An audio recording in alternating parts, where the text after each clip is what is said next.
এইখানে হয়তো বা কোনো ঝামেলা হয়েছে বাসের সাথে মোটর সাইকেলের।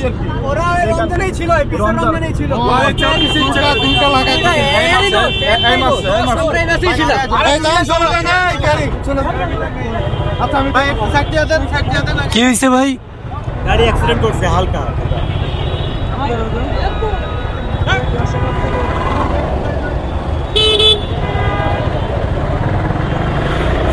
এখানে মোটর সাইকেলের সাথে বাসের একটা অ্যাক্সিডেন্ট হয়েছে। তো বাসের যারা যাত্রী ছিল তারাও বাসের এগেনস্টে বলতেছিল যে বাসের দোষ ছিল। আসলে ঢাকা শহরের মধ্যে ফিটনেসবিহীন গাড়ির কারণে, ফিটনেসবিহীন গাড়ি প্লাস অদক্ষ ড্রাইভার দিয়ে গাড়ি চালালে যাওয়া হয় আর কি। প্রপারলি রুলস মানে না, যেখানে সেখানে যাত্রী ওঠায়, যেখানে সেখানে যাত্রী নামায়। এই অ্যাক্সিডেন্ট হওয়ার কিছুক্ষণ আগে আমি দেখলাম যে অনাবিল একটা গাড়ি, অনাবিল বাস, ও হচ্ছে রাস্তার মাঝখানে যাত্রী নামাচ্ছে।